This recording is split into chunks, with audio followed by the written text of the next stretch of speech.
And you've pushed I did. sufficient buttons. I pushed sufficient buttons. So here we Wow. are. And ladies and gentlemen, we are live. We are Holy back cow. I live know. again. We changed our clothes. How many years has it been? Eons. I might have worn this last time and sent it to the dry cleaner and got it back. Right. Who even knows? Who even knows? And it's very exciting. And you're tan. I know. I was going to say I know, right? You're the new healthy version of you. I scare people in Windsor. They don't know what to do with it. Okay, so yeah. So I'm looking at this. Okay. We're just having a little technical difficulty on the Stephen Ambrose Historical Tours Facebook page, but we'll figure out, hopefully people will find us someplace. Some people already have found us. Hey, everybody, welcome to History Happy Hour and to Chris and I being here live again. I know. Thanks to Stephen Ambrose Tours, which we've just disconnected their Facebook page. So whatever, for their assistance in bringing you this show. Check out their rich offering of history tours at StephenAmbroseTours.com. And today we're going to be talking about the FBI in the ETO in WWII. Wow, you practiced that. I did. I worked that out. Yeah, that's a thing. And whether you're watching live, watching on replay, or listening on the HHH podcast. Oh yeah, you're welcome. And so, Chris, we should also, as we're speaking here, and you're back from the Pacific. I'm off at West Point or near West Point. I'm in Fishkill. I'm not in West Point. You're not like. I was at West Point. You don't rate, yeah. Okay. I know. I'm at the Outer Hotel in Fishkill. I have to work my way up. But I was at a Rev War conference at West Point, and I saw a couple of folks who were on my last Rev War tour, Anna Marie and her sister Kate. So that was nice. Did it turn out differently this time? Still a great victory. So a bad lot, yeah. No. Yeah, and it was great. We were talking about the Battle of Harlem Heights, and you know what happens to the Black Watch. Yeah. Whatever. That's like your favorite unit, and it's like they whatever. Retreat. Whatever. Okay. And we should mention that if you want to support us, you can do so at patreon.com/history happy hour. Here's all our top shelf patrons. And if we're leaving anybody out, guys, email us and let us know that you're here. Let us know what you're drinking. And Chris, who is here? Do you have any insights here into who's in our audience? Well, Cheryl Holt is joining us from sunny and warm North Carolina. And Cheryl, enjoy it while it lasts, because it won't be sunny and warm here. Xavier from Barcelona. Oh, Xavier. Yeah. Doreen is back. John Gallagher from Kentucky, and Mr. D. Demento, who enjoyed his Operation Forager tour, so he's tan too, which is nice too. Okay. Yeah. So. Oh, fantastic. So, anything that you wanted to say, being back from the Pacific, before we get this show underway? I miss the sun. And you have this. You should definitely get it photographed right now. I know you're photographing yourself wildly. I see you on Facebook all the time, and so that you can remember it. Oh, go. But did you want about Easter? You mean? Pardon? Was I supposed to comment about Easter? No. Oh, because I thought you said photograph. Never mind. Okay, moving on. Okay, today's Orthodox Easter. Well, see, there you go. So we'll mention that. Okay. Please do. I'm glad he did. Why don't you get me out of here if you can, Chris? Bam. That was a little quick. I'm not quite ready. Oh, okay. Okay. Bam. All right.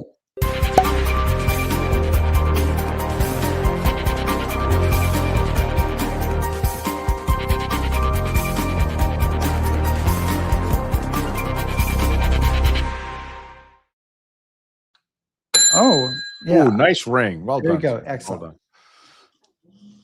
You're introducing. Okay. I just wanted to make sure you've moved. All right. The ring is stopped. It's stopped. Okay, you can go. Well, anyway, down to brass tacks, as we say. This week we are welcoming Stephen Harding, who is a New York Times bestselling author, historian, and defense journalist. He has reported from Northern Ireland, Egypt, New Zealand, Bosnia, Kuwait, and Iraq. He is the author of 11 previous nonfiction books, but we are here this week to talk about his latest book, G.I.G. Men, The Untold Story of the FBI's Search for American Traitors, Collaborators, and Spies in World War II Europe, which Military Times calls impeccably researched, superbly paced, and stranger than fiction. So it should be a good show. All right. Hey, Stephen Harding, welcome to History Happy Hour. Thank you. Thanks for having me. Yeah. Did you bring a cocktail? That's what we all want to know. In fact, I brought one of my favorite tipples, a Guinness. Oh, well done, sir. Mr. Anderson? Falkirk? No, I'm afraid that in a hotel paper cup. My! I know. I have some red wine, so I am drinking. No, that doesn't even. I don't even. Okay. It's best I could do, man. That's life and fish kill. Okay, that's life and fish. All right. So you set out here. Stephen, you talk about there are battles being fought all across France in the summer of 1944. Sort of issue in doubt, but Paris has been liberated. And two men, Frederick Eyre Jr. and Donald Daughters, arrive in Paris, which should be, I guess, no big thing because there are lots of Americans passing through Paris. But you say in the book, the reality of the men's identities and their reason for traveling to the newly liberated city would likely have surprised even the most observant and intuitive onlooker. So why would they have been surprised by just two more Americans? Well, the major reason would be because although they were dressed as army officers and wore army ranks and actually were kitted out for the European theater, they were not in the military. They were FBI special agents dispatched from Washington as part of Herbert Hoover's J. Edgar Hoover's desire to investigate, interrogate, and possibly charge American traitors who had worked for the Axis during the war. It was a very small organization. At its height, there were only about 20 FBI agents operating in Europe, but Fred Eyre and Don Daughters were the commander and executive officer of this small group known as the Army Liaison Unit. It was quite an organization. So, Stephen, this story of the FBI in Europe is one that I certainly hadn't run across. And I was wondering, you had done 10 books and you're sitting there looking for a new book. And how did you find out about this? And what drew you to this topic? I have always wanted to tell big World War II stories through smaller groups of people, and by illustrating their actions or the operations they took part in, the larger story of World War II. And I pretty much all of my last 6 books have been sort of serendipitous discoveries. I'd be researching something else and see a footnote and think, wow, that's kind of interesting. I had never heard of the FBI Army Liaison Unit, and it was literally a footnote in something I found at the National Archives. And I became intrigued because as I dug deeper into the story of these FBI agents searching for American traitors, collaborators, and spies in what was still a battle zone in Western Europe, I found that a lot of things were still classified 80 some odd years after the fact. And a lot of the documents I came across were redacted to a ridiculous point. I posted an example of one on one of my social websites. It was a sheet of paper. It took me a year to get through a Freedom of Information Act. And when I finally got it, the only thing that wasn't redacted was the date that they sent it to me. The rest of the page was literally one big black box. So I became intrigued. I mean, why were these things still so confidential? And then as I got further into the research, I found out that a lot of the people that the FBI agents ended up interrogating were, some of them were well-known journalists and people like Ezra Pound, the noted American poet. But there were other people who were had close friends in Congress and even in the White House. And I found it to be a nice sort of a blend of a police procedural and World War II history that as far as I could tell, had never really been told to any great extent. And that's the kind of story that really has always just tantalized me. So I went after it. I didn't realize when I started it how difficult it would be to come up with some of the information that I finally found. All history authors want to know, where is that great unknown story that's incredibly easy to access with wonderful research materials? Oh, and everybody's still alive, so they can talk about it.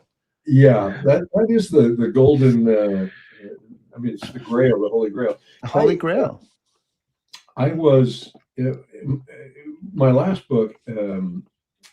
I was able to find a lot of people who had been involved in the actual story, and of course that is just delightful when you can sit down and talk to people. Although they were rather advanced in age, and I love it when you talk to, for example, from one of my earlier books, I talked to two former Army infantrymen who were no more than 10 feet apart during a key battle on literally the last day of World War II in Europe.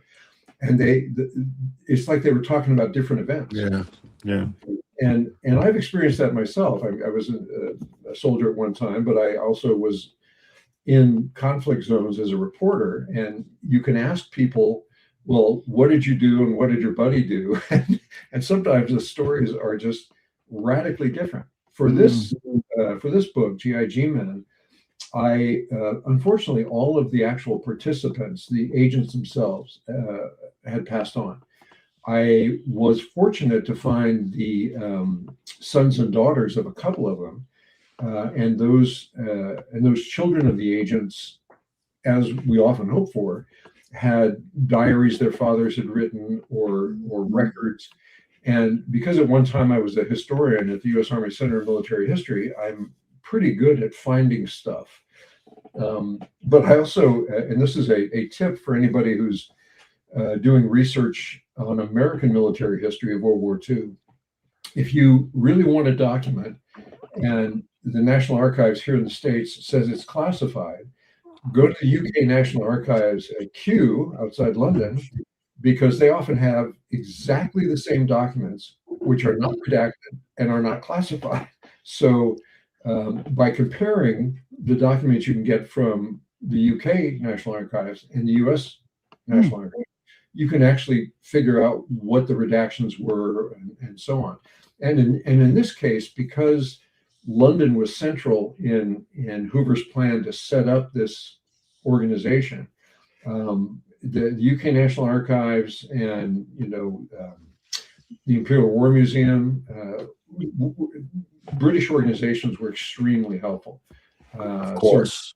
So just a little hint there.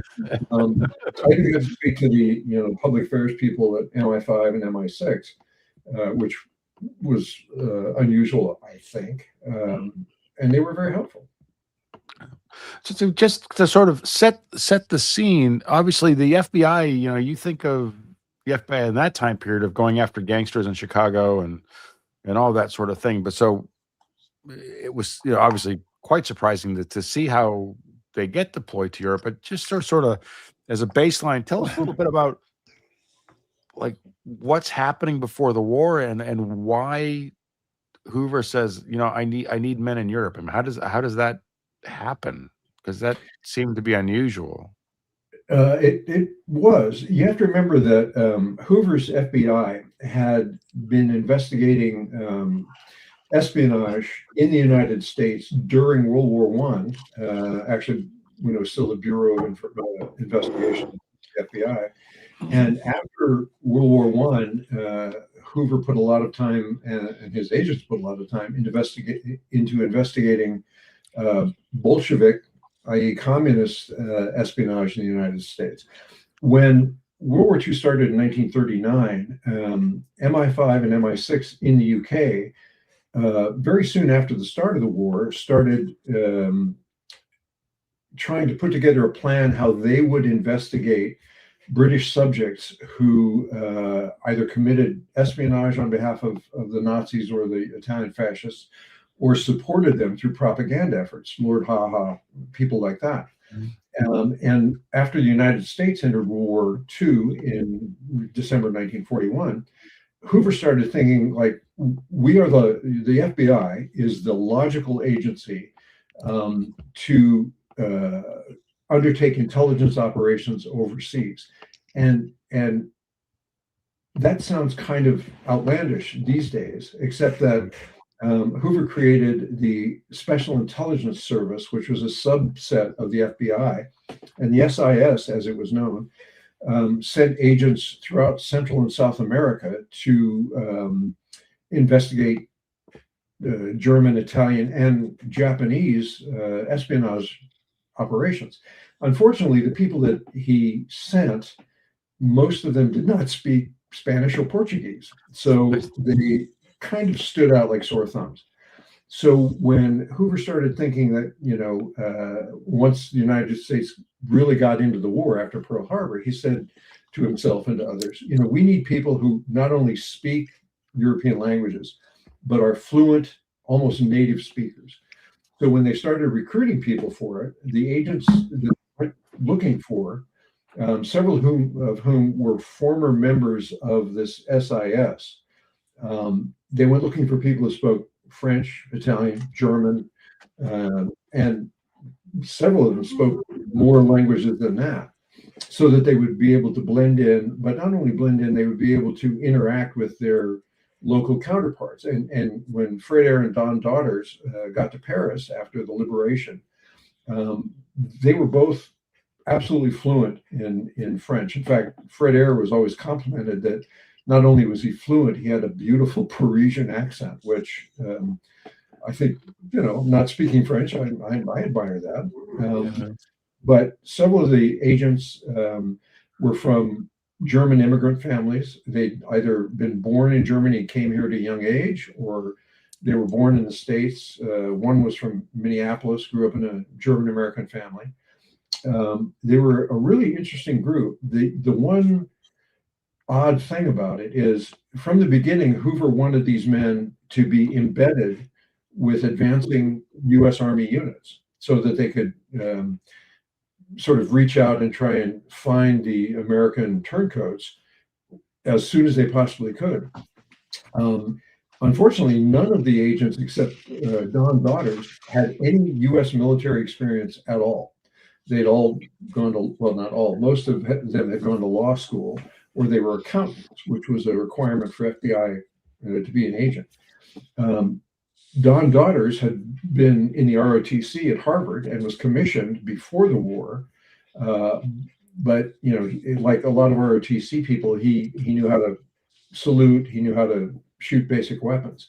The thing that was useful, not only was it their language ability, but as FBI agents, they fired every kind of weapon the FBI used, including Browning automatic rifles, like the ones they used against Bonnie and Clyde. So they had to, once they were picked for this program, they went through the U.S. Army Intelligence School at Camp Ritchie, Maryland, and were taught, not only the ins and outs of German intelligence operations and so on, but they were taught how to salute, who to salute, which is very important if you're in the military. And when they deployed to Europe, they deployed in U.S. Army uniforms, and they had essentially get out of jail free cards that said they were to be treated as officers, both by the Allied forces and by the Axis forces if they were captured. So we're going to talk a little bit about what they did in Europe and who they were going after. But I want to circle back to, Hoover has met with FDR. I think it was in late 1943. He's gotten permission to send men to Europe. Is this really at the core of it? If we're analyzing J. Edgar Hoover's motives, it seems like it's sort of empire building to me. Like there's this big thing going on. We got many soldiers there and other organizations and the OSS and various people. And Hoover wants a piece of it that he can kind of to build and expand his empire. Is that a fair view, or would you contest that? No, I'd say it's certainly part of it. I mean, Hoover was the long time, even by the start of World War II, he'd been the head of the FBI for years, and he, I think, honestly believed that the FBI should be the primary U.S. intelligence, civilian intelligence, and civilian counterintelligence agency for the United States. The other part of that is Hoover hated William Donovan, who ultimately became the head of the OSS. He although Donovan was a Medal of Honor winner from World War One, Hoover saw Donovan as trying to set up this huge organization that would become America's intelligence operation. And in a way, you could say that that actually came true when the OSS became sort of the forerunner of the CIA after the war. But Hoover didn't want to give any ground at all, not only to Donovan of the OSS, but also he wanted to make sure that the military intelligence services, the Office of Naval Intelligence, the Military Intelligence Division, known as G2 for the Army, and really the State Department's intelligence operation, he didn't want them to become dominant because he felt the FBI should. So yeah, there was a lot of empire expanding more than building, because he already had a pretty going concern in the FBI. And see, and the other thing is, it's how much of a problem was this? I mean, obviously you're busy fighting the Axis powers. Were there people saying that there is a threat that is in Europe? I mean, did they have a hit list when they went, or did they kind of go and start investigating and then say, "Oh, this is more than we thought," or "This is bigger than we thought"? There was a list before they went. There were several American journalists. Edward Delaney was one, Douglas Chandler, Jane Anderson. These were people who had been, for the most part, legitimate journalists in the interwar period, who had, for whatever reason, either political belief or greed, or in a couple of cases even romantic desire, decided to collaborate before Pearl Harbor. They decided to do propaganda broadcasts. Ezra Pound, for example, had been doing it, for a while. And people have to bear in mind that until the United States declared war on the Axis after Pearl Harbor, it was entirely legal for an American citizen to work for a German radio program and tell people how wonderful Nazi Germany was and how terrible, England was, or even America was. That was not illegal. The other thing to bear in mind, which is important in this book, is the differentiation between treason and sedition. Treason is a wartime crime. In previous years, you couldn't be charged with treason unless the United States was officially at war with another country or a group of countries. If you were, circulating the propaganda of nations that we were against, it's sedition. Or if you're helping an adversary country attempt to overthrow the United States government, that's sedition. So the people that were on the list that Fred and Don took with them were people who had continued after Pearl Harbor to work for either the Italian or German propaganda services. And there were, radio broadcasters. Ezra Pound was broadcasting on the radio. He was writing for Italian fascist newspapers. A lot of these people were doing it. In Ezra Pound's case, he was a dedicated fascist. Even after he was ultimately apprehended, he would enter the room and give the fascist salute. He was a true believer from all accounts. The gentleman that you see here is Ramon Arrizabalaga, who was from the American Southwest, the son of Basque parents. And he was an Army Criminal Investigation Division counterintelligence agency. But the desire to catch these people was huge because the British had already begun making plans, as I mentioned earlier, and J. Edgar thought that, we need to do this too.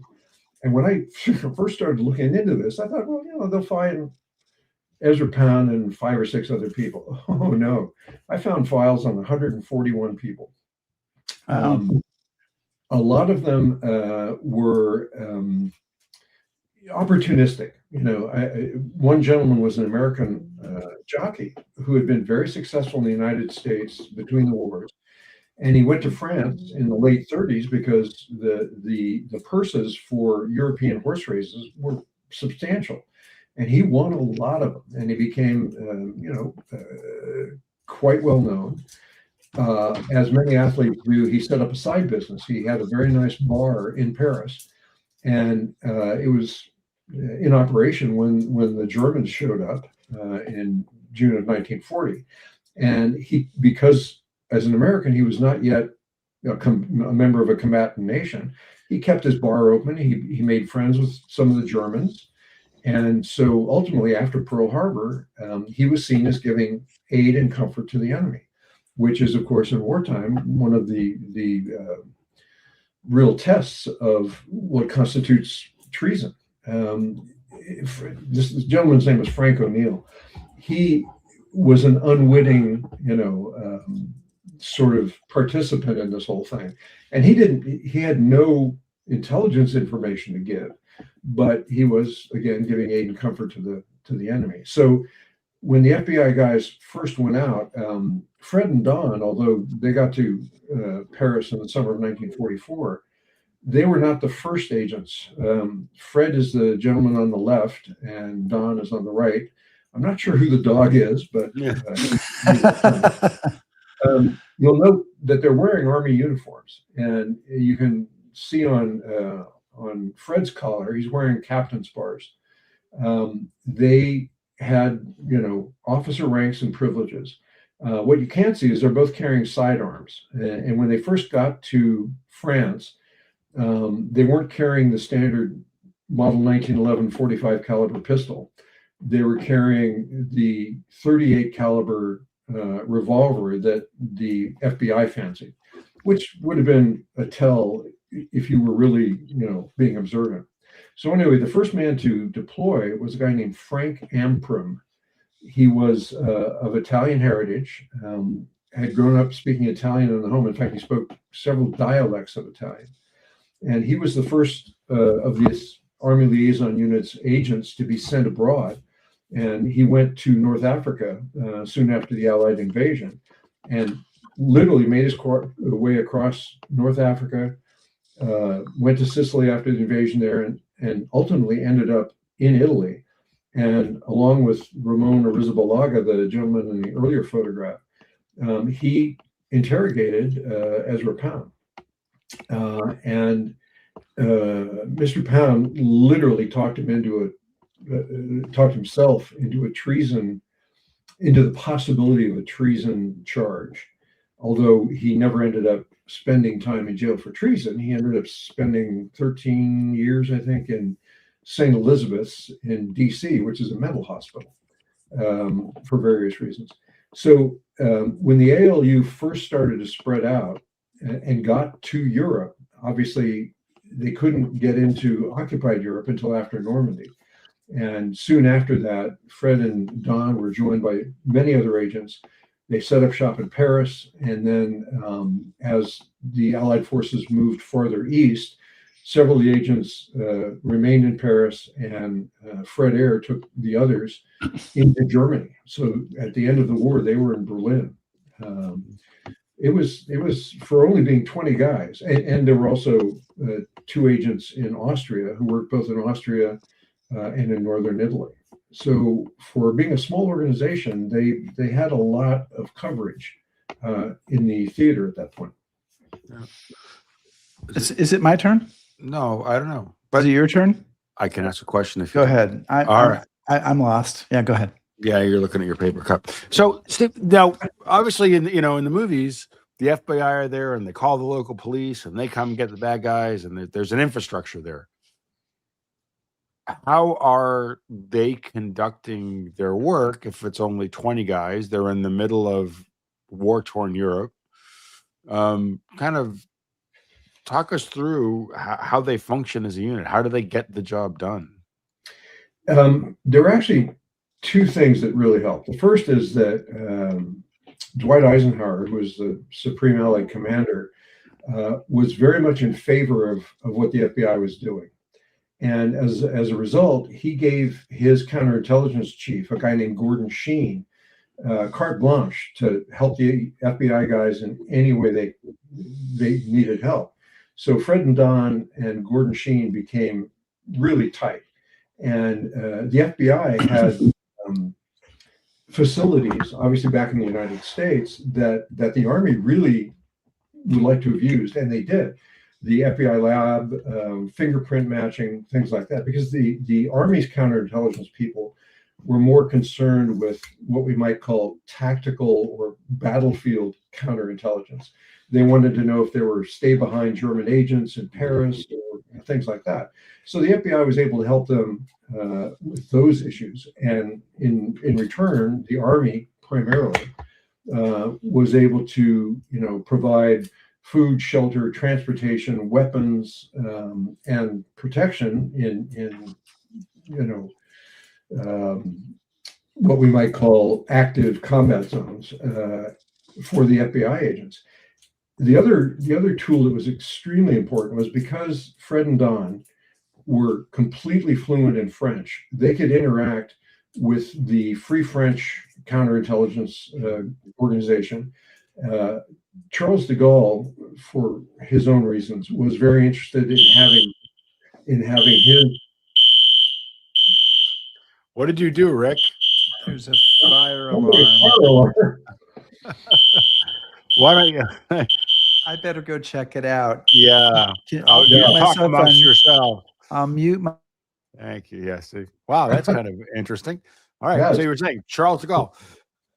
Charles de Gaulle wanted his counterintelligence people and his intelligence people to also avail themselves of the FBI's expertise, and he wanted to send some of his people to DC to be trained by the FBI because he knew that the Germans were only the first part of de Gaulle's problem. After they left, he was going to have to deal with the communists, the monarchists, everybody. And as we know, French politics, especially in that period of time, was especially fractious, as they've kind of always been.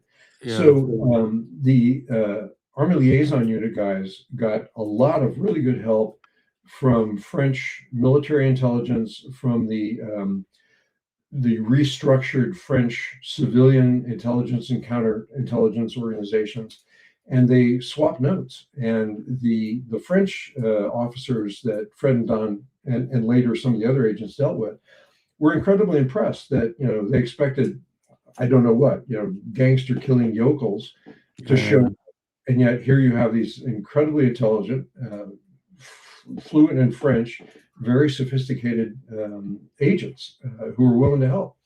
So I think in that case, and that became the norm when the ALU moved into Germany. They established ties again with British counterintelligence once Berlin and Germany itself were beginning to be divided into the occupation zones. They were cooperating with French and British, not so much with the Russians. So it was a lot of cooperation. So these agents not only had to be really good investigators, they almost had to be diplomats. Yeah. Well, I mean, what struck me as I was reading the book, I've been doing a lot of work on the special operations executive just to get ready for a trip.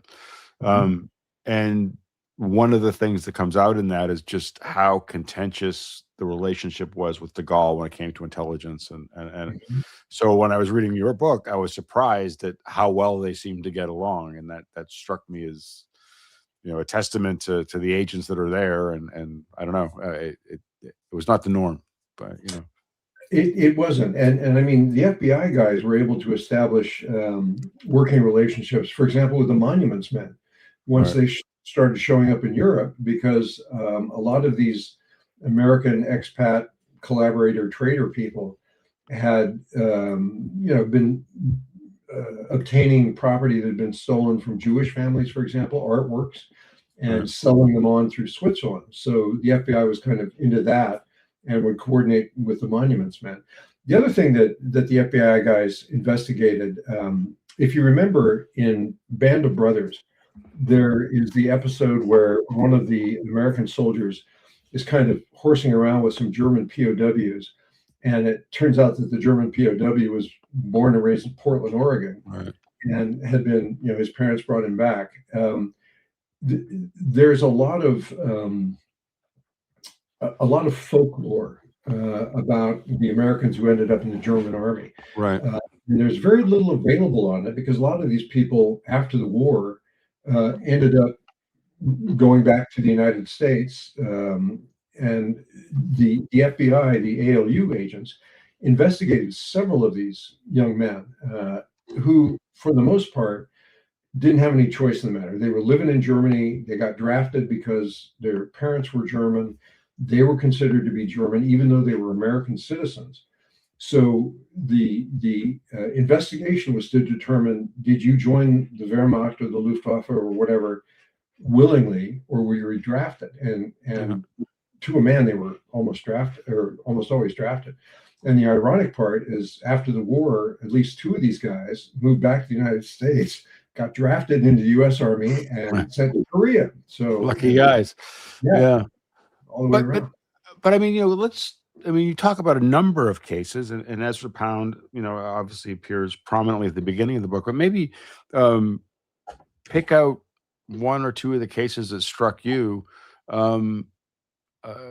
that they ran these people down, or sort of what happens. I was thinking of the Goulds. I mean, because there were some pretty nasty people here. Oh, there were. And I was surprised kind of by the level of that. So kind of walk us through maybe pick any cases, the process that they would have gone through. Yeah, the one you mentioned, Florence Gould, was a great example. Florence Gould was born in San Francisco, of French parentage. Had determined at a young age she wanted to live in a much more luxurious manner than she was born into. So she married up, and she ultimately married Jay Gould, who was the scion of a very wealthy American family. And they were living in France when the Germans conquered France. Florence decided that it wasn't going to change her social milieu at all. I mean, she was holding, sort of weekly salons at their very nice apartment, while Jay was living down in the south of France, sort of amusing himself in various ways. And as a result, Florence Gould, and this was borne out by investigation and many records, she not only socialized with senior Nazis, including the head of the Gestapo in Paris, she became a lover of several of them, which is sort of the absolute definition of aid and comfort to the enemy. So when the FBI guys showed up, she was on their list, and they investigated her to a huge extent. And then it turned out that not only had she been what the French refer to as a horizontal collaborator, she and her husband had been laundering money for various Germans through sort of a dubious, phony bank that they'd set up in Vichy, France. So she ended up being held in custody in Paris in a facility that the Americans shared with the French counterintelligence folks. And she was interrogated quite strongly. And I can tell you in a moment why she was never actually tried for treason. She was in the same realm. There was a gentleman named Maurice Gagnon, who was an American, born on the East Coast, but of French parentage. He ended up, he was an insurance salesman. He decided to divorce his American wife in the mid-30s, and he moved to Paris and set up a sort of a Franco-American insurance corporation. When the Germans arrived, he started selling them insurance and hobnobbing with them. When Fred and Don apprehended him, they brought him in for questioning, and they were holding him in a holding cell, and he killed himself because there was no way that he was going to be able to talk his way out of his interactions with the Germans. One of the best examples, and I'll just give you this one more. There's a guy named Francis Warrington Dawson.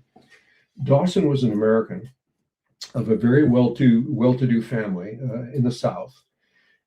His mother was a huge Francophile, so he spoke French and was schooled at France at one point.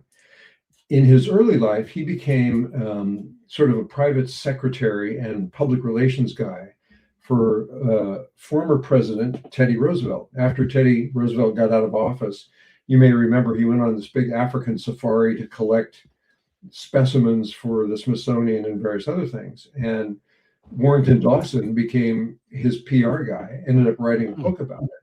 And from that point on, Dawson considered himself to be besties with the Roosevelt family writ large. Right. Warrington Dawson was a screaming racist, an anti-Semite, and very, very pro-Nazi. And by the time the Germans showed up in Paris, he realized that his rather grand lifestyle would only be possible if he worked with the Germans. So he happily did that. When Fred and Don showed up at his door, he tried to say it was all misunderstanding. He was fairly old at that time and sort of in frail health. And they had him dead to rights. They had a file that would have sent him to prison for the rest of his life. But he had also, in the interwar years, worked for the U.S. State Department at the Paris Embassy as a sort of mid-level official. And he started calling in favors from former diplomats saying, look, they want to charge me with treason. What can you do for me? And one of the people he reached out to was Franklin Roosevelt. Now, to his credit, FDR said, this guy's a loser and I don't really know him. And I don't care what the FBI does with him. But by that point, things were moving on in the war, and trying to put this one guy, Dawson, in jail would have taken way too much effort. So there were many people who the FBI guys investigated, but very few of them were actually ever charged. Okay. So, yeah, I was curious about that. I mean, you mentioned that very few of them are actually prosecuted. Do any of the ALU guys comment on this? Do they have an opinion on this? Why, because some of these people you describe could have met some pretty nasty ends, and they don't. Yeah. Several of the original journalists who were on the original wanted list did end up going to prison. A couple of them were in prison for longer than 15 years after the war. The vast majority of the people that the ALU passed to the Department of Justice for prosecution were never charged, primarily because by the time all of the paperwork got done, we were looking at another enemy, which was the Soviet Union. Obviously had been our ally during the war, but we knew that the Soviets were already trying to penetrate the U.S. Army, and they had already, and this is well known, they had penetrated the OSS, which was another reason why Hoover didn't trust anybody in the OSS. And so as the war was starting to wind down, the FBI and the Department of Justice made the determination that trying these people was kind of a waste of time, especially the small fry. Like Yaki, Frank O'Neill. I mean, why send him to prison just because he sold alcohol to the Germans? Because they needed to focus on what was already seen as a much greater enemy, the Soviet Union. And that's primarily why. And then also, by the time the war ended, and several of these people were still in pretrial confinement or in holding areas in Europe, they would have had to have been shipped back to the United States, and witnesses, because at that time to prove treason, you had to have two eyewitnesses who could say, yes, I saw this suspect commit treason. Well, you'd have to go out and find French collaborators or German collaborators and send them back to the States and have long, lengthy trials. And the outcome was not ever going to be real certain. Yeah, yeah. So just a couple questions we've had from our viewers, and then I'll kind of pick up some more that I have. Cheryl Holt would like to know, and you've touched on this a little bit already, but was FDR involved in this operation, and what was his working relationship with Hoover? FDR had to greenlight the creation and operation of the Army Liaison Unit, and it was kind of a struggle for Hoover to get FDR to okay the creation and deployment of these of the ALU, because Hoover was not a great fan of FDR. He famously had a file on everybody in DC, including FDR. But Hoover disliked Wild Bill Donovan even more, and so it's almost like, you know, the good angel, bad angel on your shoulder. In one ear, FDR had Wild Bill saying, "Look, the OSS is the only agency that should be doing this. You know, we're worldwide. We've got all these people, on and on." And Hoover was in FDR's other ear saying, "No, you know, Donovan's lying to you. The OSS is penetrated by the Soviets." And finally, I think FDR, more out of a desire to get these guys out of his ears, he just said, "Okay, let's do it." And that, even while that okayed the operation, Hoover still had to make delineation agreements with Army Intelligence, the Office of Naval Intelligence, and ultimately he was able to get this unit deployed on a promise that they would only investigate these certain suspects, and they wouldn't get into tactical military intelligence or things dealing with naval intelligence. But Hoover's overall plan was that when the war ended, he wanted the FBI to be in charge of foreign intelligence as well as counterintelligence in the United States. And ultimately that did not work out. But it also didn't work out for, you know, Donovan. Right. So this is one more question. This is from Wally Morrison, and let me get it up here. Wally wants to know if Ike welcomed these agents. Did he and the Army benefit from any of their information or activities? Yeah, Ike loved the idea of having these FBI agents on board. Now, he might have been swayed in his opinion by George Patton, the famous General George Patton, because Fred Ayer was George Patton's nephew. Convenient. And certainly didn't hurt. But also the FBI guys were able to solve some really thorny problems for the Army that earned Eisenhower's thanks. One of them was the U.S. military used a sort of a portable cryptographic machine called the SAGABA. It's an acronym that I won't even try to mention, but it was very much like the German Enigma, but larger and more capable. It could encrypt and decrypt and everything. Well, the Army lost one because it was in the back of a truck that was stolen by some Frenchmen because they wanted the gasoline that was in the truck. Well, you know, the Army and Eisenhower specifically freaked out because they didn't know who took it. They thought, if this falls into the German hands, you know, that's a problem here in Europe. But it was also used in the Pacific, and the war there was still going on, obviously. So they were afraid that the Japanese would be able to read American, you know, tactical intelligence traffic. So the FBI guys, the Army had been looking for it. They had the CID, the MPs out, couldn't figure out where this thing was. And eventually the FBI helped them figure out that the thing had been dumped in a river because the French guys who stole the truck just wanted the gasoline. They didn't even know what this thing was.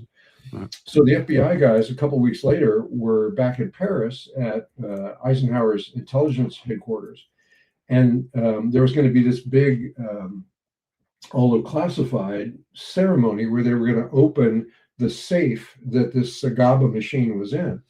And they couldn't get it open, which turned out to be a benefit to everybody in the room because there was an explosive charge inside that would have gone off had they opened it. So the FBI guys were credited with helping to find it, and also somehow credited with not getting everybody blown up. Which, the only thing that really irritated Eisenhower is Fred and Don, fairly early on when they were in Paris, got a tip that this young American woman had collaborated with the Germans. She was currently working as a stenographer for the U.S. military. And they went at her big because, she had done some fashion shoots while the Germans were there. She was living with her mother. Her parents were divorced. And she and her mother had stayed there. So the FBI guys were kind of going hard at her, and they were called in by Gordon Sheen, Eisenhower's counterintelligence chief, and said, "Why are you investigating General so-and-so's daughter?" Because her father was one of Eisenhower's favorite generals.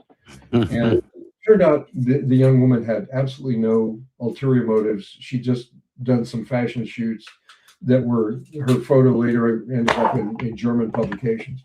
Yeah. So Fred and Don, actually Fred was called into Eisenhower's office by Eisenhower himself and sort of read the riot act that did not inhibit in any way the cooperation they got from the Army. But it clearly sort of showed Fred that he had to be careful who he investigated. Right. But, you talk in the course of the book, and there's so many cases, and they're fascinating, and, it touches on different aspects of collaboration and espionage. But you talk about how their mission grows and grows, and the unit grows as Fred is saying, I need more people. And so everything seems to be going great, but then it all ends. So why do you think it's so abrupt, and what causes that? As with many things in the U.S. government, a lot of it is interagency jealousy. Not so much, oddly enough, from Donovan and the OSS, but from the man who was the overall chief of U.S. Army intelligence at the end of the war, in the final days of the war.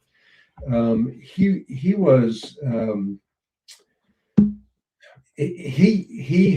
had supported the deployment of these FBI agents initially, and he was really happy with the results that they were getting.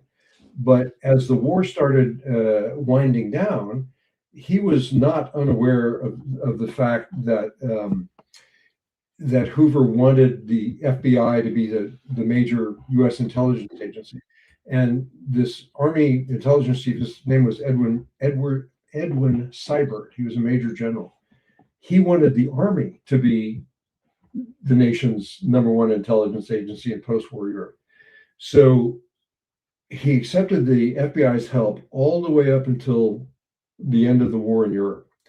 And then he said, oh, now instead of the 20 agents you have deployed in France, Germany, Italy, and Austria, I'm only authorizing you to have 2 agents in all of Europe. Well, Hoover realized immediately it was a kill order on his operation, right? Because you can't do the work that they had been doing with just 2 men, especially if those 2 men were relegated to staying in one city. So he said, that's it, we're done. And he literally, all of these agents got the word at the same time within the space of 24 hours. And we're supposed to be on their way back to the States 24 hours after that. Well, it took a little while to make that happen. And it turned out that not all of them went back to the States. There was one of the agents who was a native German speaker and a Mormon from Utah. He called himself a drinking Mormon, which I thought was interesting. He was one of the first people to interrogate Hermann Goering. as people who may have seen the Nuremberg film realize, Goering was captured and he was put on trial at the Nuremberg trials. But when he was first taken captive, he was interrogated by U.S. Army counterintelligence agents, but they called in Joe Dunn, this Mormon FBI agent, and Joe Dunn interrogated Hermann Goering, and he was asking about programs Goering might have heard about or organized for espionage in the United States, because they were still trying to roll up German espionage organizations in the States. And apparently he so impressed Goering that when their interrogations were done, Goering gave Joe Dunn a pair of his dress uniform gold epaulets. Now, this was not unusual. Apparently, Goering had a lot of these epaulets because he was giving them out to Right. But Joe Dunn took those back to Utah with him. He remained an FBI agent for a while, and eventually became a Catholic priest. That's a whole different story. But he put those epaulets in a gold case or in a glass case and kept them for the rest of his life. So, and other FBI agents who were not part of the Army Liaison Unit were sent over after the war to assist in prisoner interrogations during the ongoing trials of German war criminals, both for Nuremberg and for some of the later trials. So, you obviously you spent a lot of time researching in government archives. You've studied the war for a long time. You're a veteran in your own right. Is there anything as you were researching this that surprised you, or that you just kind of set you back, or because this is a pretty unique story? It is unique.